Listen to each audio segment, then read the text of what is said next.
இப்போ அதிமுகவை பற்றி அடுத்த ஒருத்தர் பேசியிருக்கார். அவர் என்ன பேசியிருக்காருன்னா, நம்ம அதிமுக இப்படி பண்ணுறது ஒன்றும் புதுசு கிடையாது. ஆல்ரெடி எடப்பாடி பழனிசாமி அவர்களே இதில் எக்ஸ்பீரியன்ஸ் ஆன ஆள். ஒரே மேடையில் கம்முன்னு இருந்தார். அப்புறம் அதிமுக இப்படி பண்ணுறதுல என்ன ஆச்சரியம் இருக்கே அப்படின்ற மாதிரி பேசியிருக்காரு ஒருத்தர். யார் அவர், ஏன் எப்படி சொல்லியிருக்கிறார் பார்த்துருவோம் வாங்க. அமைச்சர் சிவசங்கர் அவர் தான். அவர்கிட்டே இதே தான். என்ன இப்போ மறுப்பு தெரிவித்து நாங்கள் இதை ஏற்கவில்லைன்னு அதிமுக அறிக்கை விட்டுருக்காங்களே, அந்த அறிக்கை வர்றதுக்கு முன்னாடி பேசினது இது. அதனால் அந்த அறிக்கை வர்ற மேட்டரை பற்றி ஐயா பேசலை.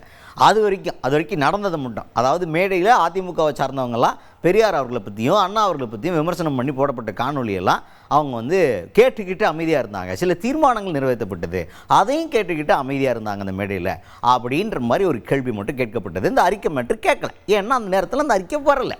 சேகர்பாபு அவர்களுக்கு அறிக்கை வந்ததுக்கு அப்புறமா கேட்ட கேள்வி, அதுக்காக அவர் பதில் சொல்லியிருக்கார். சிவசங்கர் அவர்கள் அதுக்கு முன்னாடி பேசினார். ஓகேவா, அந்த கிளாரிட்டிக்காக, வேற ஒன்றும் கிடையாது. இதுக்கு சிவசங்கர் அவர்கள் என்ன சொல்லியிருக்காருன்னா, இது புதுசு கிடையாது. அமித்ஷா அவர்கள் வந்த மேடையிலேயே நீங்கள் பார்த்தீங்கன்னா எடப்பாடி பழனிசாமி அவர்கள் அப்படி லைட்டாக அப்படி சைலண்ட்டாக உட்காண்டிருந்ததை நீங்கள் பார்த்துருப்பீங்க. அப்போவே அவங்களாம் சைலண்ட்டாக இருந்தவங்க தான். அதனால் இந்த மேடையில் இவங்க அமைதி காத்தாங்க அப்படிங்கிறதெல்லாம் புதுசு கிடையாது. அதெல்லாம் மக்கள் பார்த்துக்கிட்டு இருப்பாங்களே, இன்னும் நம்ம ஒன்றும் மறைக்க போகிறது கிடையாது, ஊரே பார்த்துக்கிட்டு இருக்கோம். அதனால் ஆல்ரெடி அவங்க இப்போ அமித்ஷா என்ன சொல்கிறாரு, பாஜக என்ன சொல்லுது அப்படின்றத கேட்டு நடந்துக்கக்கூடிய ஒரு கட்சியாக மாறிடுச்சு அதிமுக. திராவிட கட்சி அப்படின்ற கணக்கில் இவங்க வரமாட்டாங்க, அதை மட்டும் மனசில் வச்சுக்கோங்க. முடிஞ்சு, சோலி இஸ் ஓவர் அப்படின்ற மாதிரி பேசியிருக்காரு சிவசங்கர் அவர்கள். அதிமுக என்பது அமித்ஷாவுக்கு கட்டுப்பட்ட அதிமுகவாக மாறிவிட்டது. அதனால்தான் எடப்பாடி பழனிசாமி இருக்கின்ற மேடையிலேயே எடப்பாடி பழனிசாமி பேச விடாமல் அமித்ஷா அந்த கூட்டணியை அறிவித்தார். அவர் எல்லாவற்றுக்கும் வேடிக்கை மௌன சாட்சியாக வேடிக்கை பார்த்திருந்தார். இன்றைக்கு அதே போல தான் இந்த திராவிட இயக்க தலைவர்களை, பெரியாரை அண்ணாவை விமர்சிக்கின்ற அந்த செயல்பாடுகளையும் அதே மேடையில் உட்கார்ந்து கொண்டு வேடிக்கை பார்க்கின்ற நிலைமைக்கு அவர்கள் தள்ளப்பட்டிருக்கிறார்கள். எப்பொழுது கேட்டாலும் திராவிட இயக்க தலைவர்கள் என்று சொல்லிக் கொள்கின்ற அவர்கள் நேற்றைக்கு நடந்த சம்பவத்திற்கு இதுவரைக்கும் வாய் திறக்கவில்லை. மிகுந்த ஒரு அவமானமான சம்பவம் நடந்தேறி இருக்கிறது.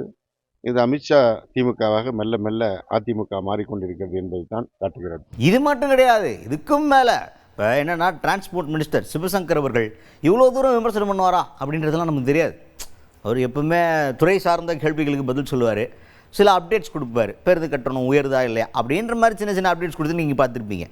ஐயா இவ்வளோ புழக்க விமர்சனங்கள்லாம் முன் வைப்பாரா அப்படின்னு கேட்குற அளவுக்கு தொடர்ந்து விமர்சனத்தை முன் வச்சிருக்காரு.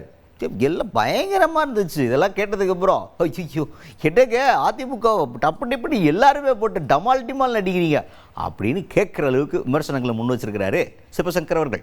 அவர்களுடைய நோக்கம் தமிழுடைய தொன்மையை, பெருமையை நிலைநாட்டக்கூடாது. ஏன்னா அப்படி ஒப்புக்கொண்டால் ஹிந்தியை திணிக்க முடியாது. அதே சமயத்தை மக்களை பிளவுபடுத்தி மத ரீதியாக ஒன்றிணைத்து மற்ற வட இந்திய மாநிலங்களில் தாங்கள் ஆட்சிக்கு வந்திருப்பது போல இங்கேயும் செயல்படலாம் என்று எண்ணுகிறார்கள். தமிழ்நாட்டு மக்கள் விழிப்புணர்வு பெற்றவர்கள். திராவிட இயக்கத்தினுடைய பெரியார் அண்ணா வழியிலே இருந்து இந்த கொள்கைகளை பார்த்து கொண்டிருப்பவர்கள் அந்த செயல்பாட்டிலே தொடர்வார்கள். அதுக்கடுத்துதான் இப்போ அவங்களுடைய துறையில் இலவச பேருந்து பயணம்லாம் இருக்குது பெண்களுக்காக. அந்த மாதிரி பயணம் பண்ணுறது, அதுக்கப்புறமா பெண்களுக்கு 1000 ரூபாய் கொடுக்கறது, இந்த மாதிரி சில திட்டங்கள்லாம் மக்கள்கிட்ட நல்ல வரவேற்பு பெற்றுருது, போய் ரீச் ஆயிடுச்சு. அப்போ இவர் போகிற இடத்துலலாம் இவருக்கு நல்ல வரவேற்பு கிடைக்குதான். இது ஒரு கேள்வியாக கேட்குறாங்க செய்தியாளர்கள் ஒருத்தர், உங்களுக்கு நல்ல வரவேற்புலாம் கிடைக்குது அப்படின்னு. ஏன்னா இந்த இன்சிடெண்ட்டுக்கு போகிறதுக்கு முன்னாடி அவர் வந்தோடனே எல்லோரும் கிராண்டாக வரவேற்றுருக்குறாங்க. ஸோ அந்த வரவேற்பை பார்த்துட்டு இந்த கேள்வியை கேட்குறாங்க, நீங்கள் போகிற இடத்துலலாம் பயங்கரமாக வரவேற்கிறாங்களே அப்படின்னு கேட்டோன்னா அவர் என்ன சொல்கிறாருன்னா, நம்முடைய ஆட்சியில் இந்த மாதிரி சிறப்பான திட்டங்கள் எல்லாம் மக்கள் கொண்டாடிக்கிட்டு இருக்காங்க. அதனால கண்டிப்பாக 2026 தேர்தலில் இதனுடைய சந்தோஷம் அப்படியே தேர்தல் முடிவில் பிரதிபலிக்கும் அப்படின்னு எதிர்பார்க்குறாரு சிவசங்கர் அவர்கள். காம்படிஷன் அவ்வளோ ஈஸியாக இருக்குவா அப்படிங்கிறது பிக் கொஸ்டின் மார்க்காக தான் இருக்க போகுது. ஏன்னா டஃப் காம்படிஷன் இருக்கும் அப்படின்னு சொல்லிட்டு ஊருக்குள்ளே ஒரு பேச்சு போயிட்டுருக்கு. எது எப்படியோ ஆளுங்கட்சியை சார்ந்தவங்கலாம் ஒரு நம்பிக்கையில் இருக்காங்க, எங்களுக்கு கண்ணு கேட்டின தூரம் வரைக்கும் எதிரியே கிடையாது, நாங்கள் ஜெயிக்க போகிறோம் அப்படின்ற மாதிரி ஒரு கான்ஃபிடென்ட்டில் இருக்காங்க. அந்த கான்ஃபிடென்ட் ஒர்க் ஆக போதா இல்லை டஃப் காம்படிஷன் இருக்க போதா அப்படின்றது தேர்தல் நெருங்கும் போது தான் நமக்கு தெரியும். அது வரைக்கும் எல்லோரும் என்ன சொல்கிறாங்க அப்படின்றத கேட்டு நம்ம ஃபன் பண்ணுவோம். நான் தொடர்ந்து சொல்வது போல தான் மாண்புமிகு தமிழ்நாடு முதலமைச்சருடைய பல்வேறு திட்டங்கள் இருக்கிறது. அந்த திட்டங்களில் முதன்மையான திட்டங்களாக இன்றைக்கு பொதுமக்களிடத்தில் மிகப்பெரிய வரவேற்பை பெற்றிருப்பது கலைஞர் மகளிர் உரிமை தொகை, அதே போல் விடியல் பயண திட்டம். இந்த 2 திட்டங்களும் பெண்களுக்கான ஒரு விடுதலை உணர்வை அவர்களுக்கு ஏற்படுத்துகிறது.